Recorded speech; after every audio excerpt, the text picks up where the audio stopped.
I never thought I'd see my father cry. Not like this. Not with rage contorting his face, as he waved the bank statement in the air, his hands shaking. The statement that showed their retirement account, nearly $2 million, had been drained 3 days ago. How could you do this to us, Amanda? His voice cracked. Your own parents. We were gathered in the living room of my childhood home, the same room where Mom had taught me piano, where Dad had helped me with math homework, where family photos still lined the walls in neat chronological order. Now it felt like a courtroom, and I was on trial. My brother James stood by the fireplace, arms crossed, jaw set in that self-righteous way I'd seen too often lately. My sister Catherine paced behind Dad's armchair, occasionally pausing to shoot venomous glares my way. Even my youngest brother Michael, usually the peacemaker, sat in stony silence. Well, Catherine demanded, nothing to say for yourself? I looked around at their faces I'd known all my life, faces now twisted with accusation and betrayal. 3 months ago, we'd all sat in this same room celebrating Dad's retirement. Now they thought I'd stolen everything he'd worked for. Actually, I said quietly, reaching for my phone, I have something you all need to hear. More lies, James scoffed. The bank records are clear, Amanda. The transfer came from your IP address, using your old login credentials. Dad trusted you with emergency access, and this is how you repay him. I held up my hand. Just listen. I'd pressed play, and suddenly different voices filled the room. Their voices recorded 2 weeks ago in this very house when they thought I was out of town. It's perfect. Catherine's voice crackled through the speaker. Amanda's credentials are still in the system. Once the money's gone, all evidence will point to her. But why Amanda? Michael's voice, uncertain.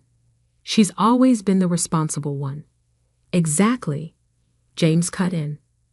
That's why no one will question it when the truth comes out about her gambling addiction. I still don't like it. Michael again.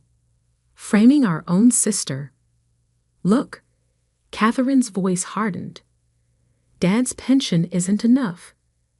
The medical bills are piling up. This is the only way to access the money before it's all gone to Mom's treatments.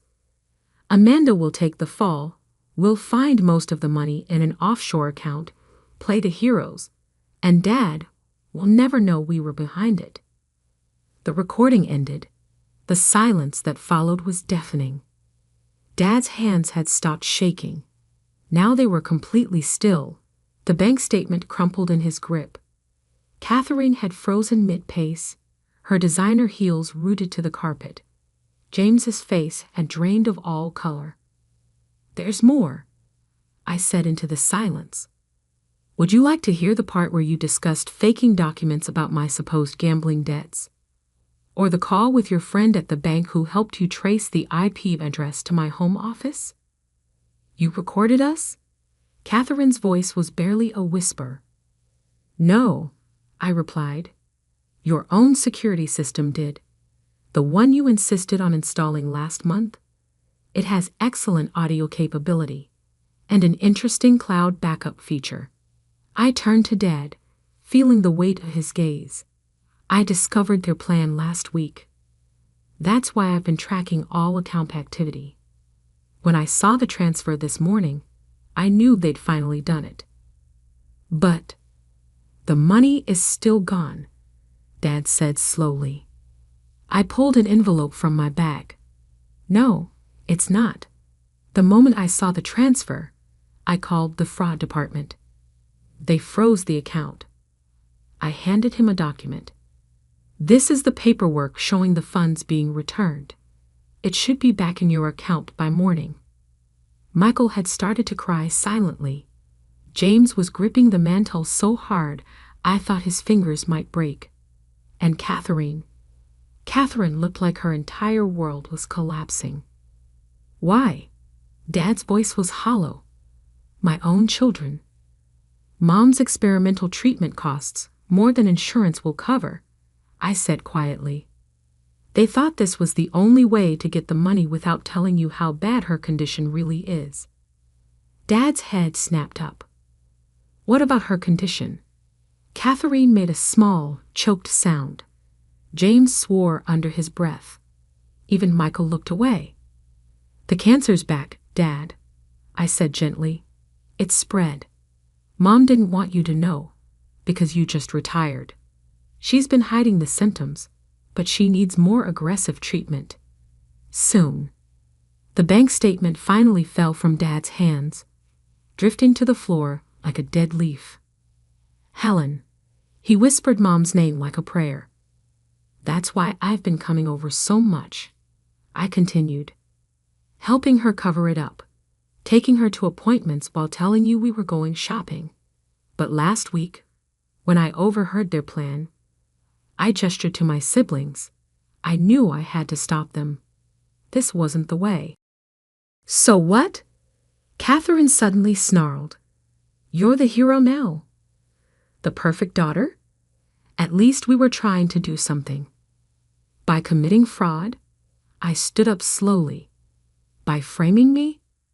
By betraying Dad's trust and risking his freedom with fake offshore accounts.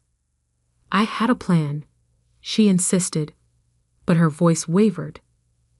No, I cut her off. You had desperation and greed. A plan would have been coming to me 3 months ago when you first found out about Mom. A plan would have been working together, legally, to help our parents. What do you mean? Dad asked. I pulled out another envelope. My company's been doing well. Very well. I've been trying to tell you all for months, but no one ever wanted to hear about my boring tech job. That bonus I got last quarter, it wasn't $50,000 like I told you. It was $500,000. More silence. More stares. I've already spoken with Mom's oncologist. I continued. My insurance can cover her as a dependent. The treatment she needs, it's approved. All of it. I tried to tell her last week, but she was too afraid of worrying you, Dad. Catherine's legs seemed to give out. She sank into the nearest chair. Why didn't you say something sooner? Would you have listened? I asked quietly. When have any of you ever listened to me about my work, my life, my success? It was easier to believe I was still the quiet bookworm who needed looking after. Easier to think you could frame me, because who would believe I had anything to lose? The sound of a car pulling into the driveway cut through the tension. Mom was back from her bridge club, which I knew had really been a doctor's appointment. So what happens now? James finally spoke, his voice rough. I looked at each of them in turn. That depends on Dad. I have evidence of attempted fraud, conspiracy, and bank access violations. The police would be very interested. You'd send your own siblings to jail, Catherine whispered. You were willing to send me, I reminded her.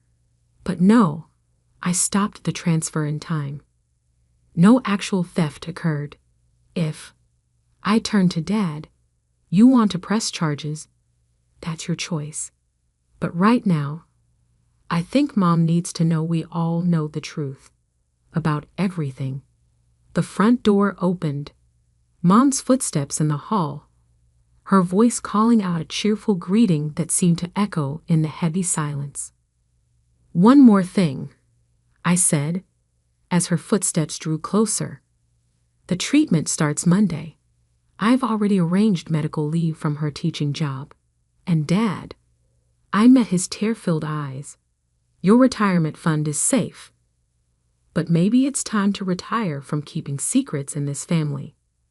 Mom appeared in the doorway, her scarf arranged carefully to hide the weight loss none of us were supposed to notice. She froze, taking in the scene before her.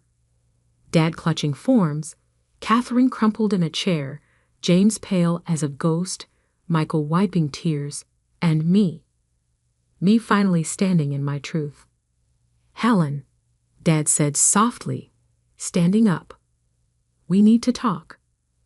The sun was setting outside, casting long shadows through the windows. In a few hours, everything would change. Truths would be spoken. Plans would be made. A family built on appearances would have to learn to be real. But for now, in this moment, I watched my mother's face as understanding dawned. Not just about her secret being revealed, but about how far her children had been willing to go. Some to help her, others to exploit her illness, and me, to protect not just our parents, but the very essence of what family should mean. The recording still sat on my phone, proof of betrayal and desperation. But maybe, just maybe, it could also become the catalyst for something else. Healing, honesty, and the kind of love that doesn't need schemes or secrets to survive. As Mom sank into Dad's waiting arms, I saw Catherine reach for her own phone, probably to call her lawyer. James started making excuses about needing to leave. But Michael met my eyes and mouthed 2 words: "I'm sorry." It wasn't over. The aftermath of this day would ripple through our family for years to come. But at least now we were dealing with truth, not shadows. And sometimes, that's where healing begins. The morning after our family's darkest secrets spilled out, I sat in my office staring at emails I couldn't focus on. My phone hadn't stopped buzzing since dawn. Mostly messages from Michael, a few terse texts from Dad about Mom's first oncology appointment, and dozens of missed calls from Catherine that I wasn't ready to answer. James hadn't tried to contact me at all, but his wife Rebecca had sent a single message. "He's meeting with his lawyer. Be prepared." I already was. At 9:47, my assistant buzzed. "Miss Sullivan, your brother Michael is here." I found him pacing my reception area, looking like he hadn't slept. When he saw me, his eyes filled with tears. "I should have told you," he blurted out. "When they first suggested it, I should have warned you." I led him into my office, noting how his eyes widened at the view of the city skyline. Like Catherine and James, he'd never bothered to visit my workplace before. "Nice office," he said weakly. "Guess you really have done well for yourself." "Sit down, Michael," I said, gesturing to the leather chairs by the window. "Tell me everything." What poured out over the next hour was worse than I'd imagined. Catherine's gambling debts, hidden from her surgeon husband. James's failing law practice, crushed under malpractice suits he'd never mentioned. They'd been desperate long before Mom's cancer returned. They thought Dad's retirement fund was the answer. Michael's voice cracked. "Using your credentials, making it look like you'd stolen it. Catherine said she could make it trace back to offshore accounts she controlled. And you agreed to help them?" I kept my voice neutral. He buried his face in his hands. I didn't know what else to do. "Mom needs the treatment. And they said you wouldn't help even if we asked. That you'd become cold, focused only on your career. Did you ever think to actually ask me?" "We barely know you anymore, Amanda." He looked up. "You missed the last 3 family Christmas parties. You're always working, always traveling." Catherine said. I interrupted softly. "Did you ever think Catherine might be wrong?" Before he could answer, my phone buzzed. Dad's message made my heart stop. Mom collapsed. "We're at Memorial Hospital. Come now." The next few hours were a blur of hospital corridors and medical terms. Mom's oncologist explained that the cancer had spread more aggressively than they'd thought. She needed to start treatment immediately.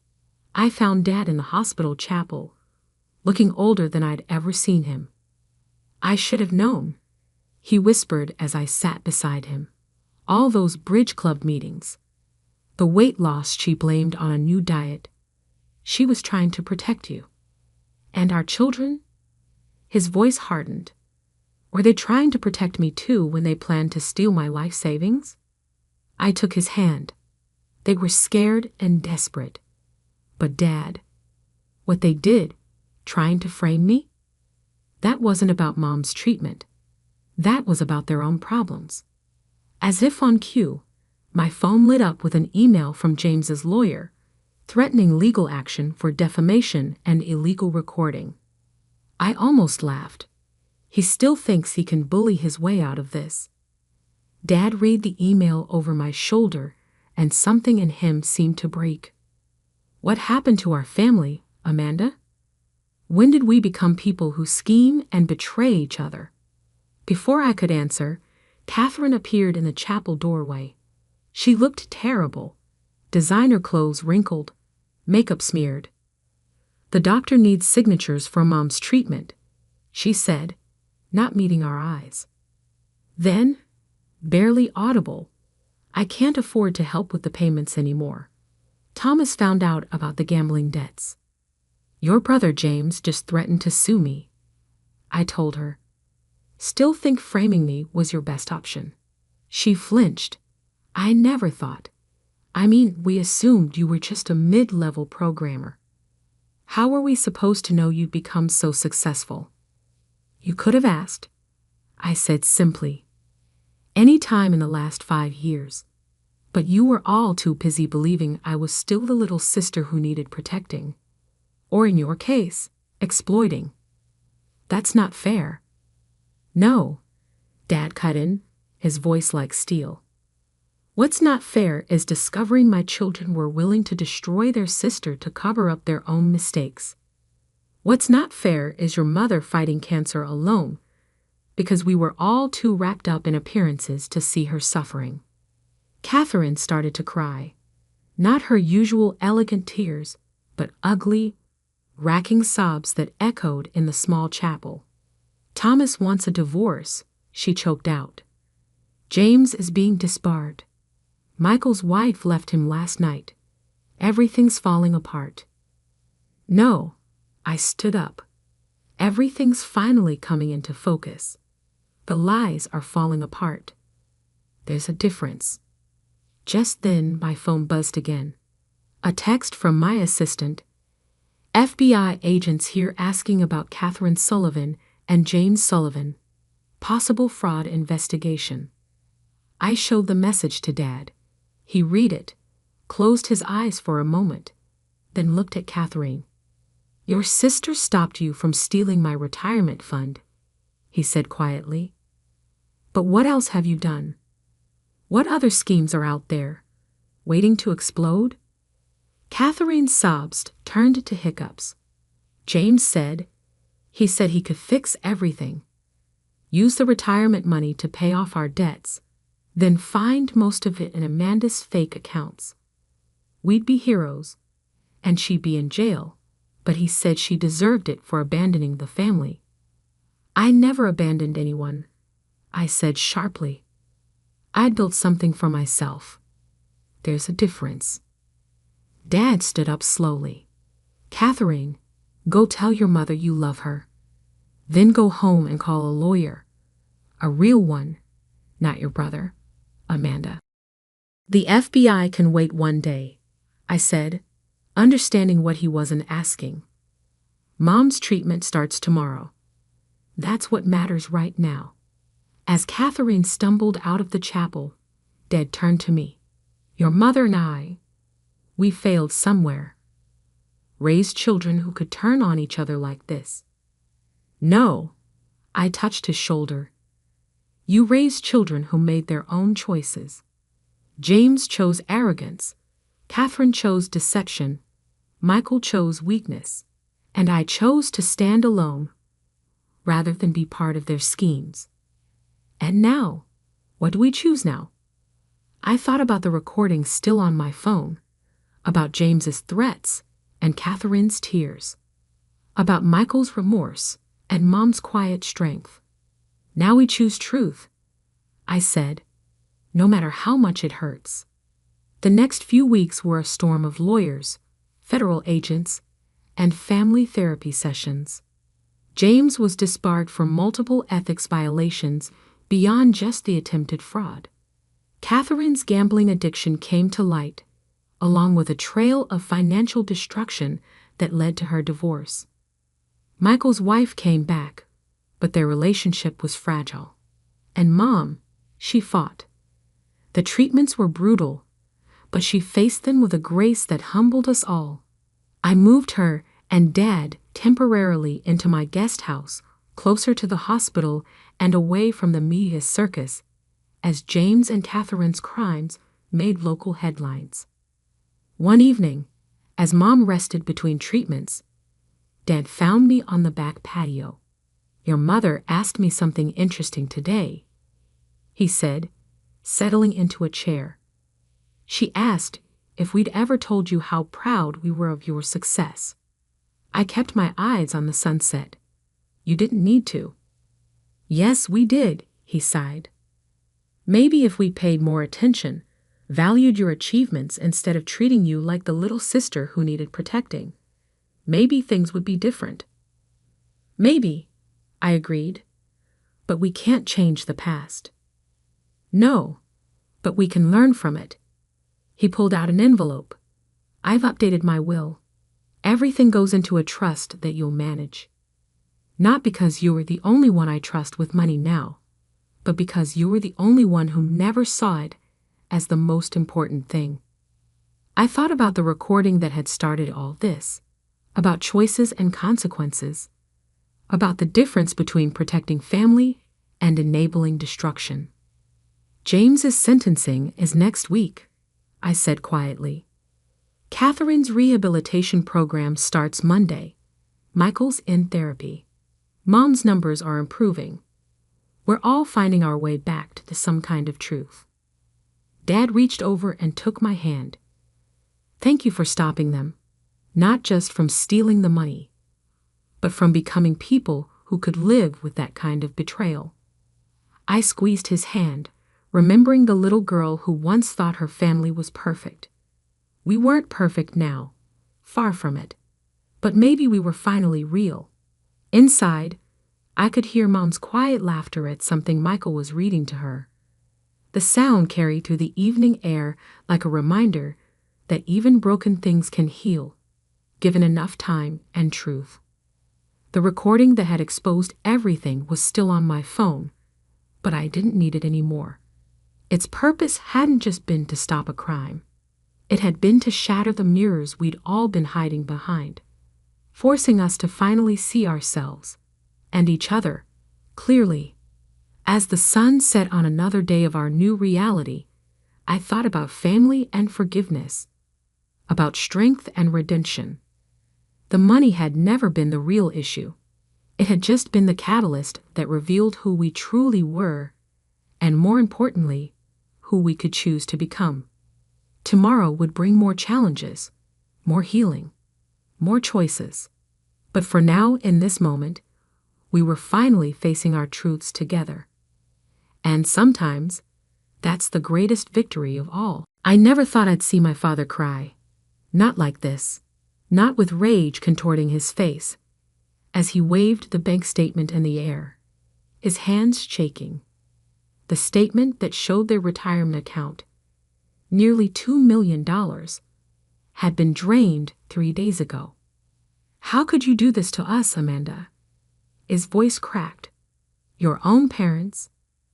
We were gathered in the living room of my childhood home, the same room where Mom had taught me piano, where Dad had helped me with math homework, where family photos still lined the walls in neat chronological order. Now it felt like a courtroom, and I was on trial. My brother James stood by the fireplace, arms crossed, jaw set in that self-righteous way I'd seen too often lately. My sister Catherine paced behind Dad's armchair, occasionally pausing to shoot venomous glares my way.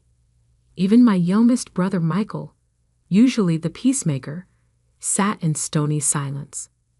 "Well," Catherine demanded, "nothing to say for yourself?" I looked around at their faces. Faces I'd known all my life. Faces now twisted with accusation and betrayal.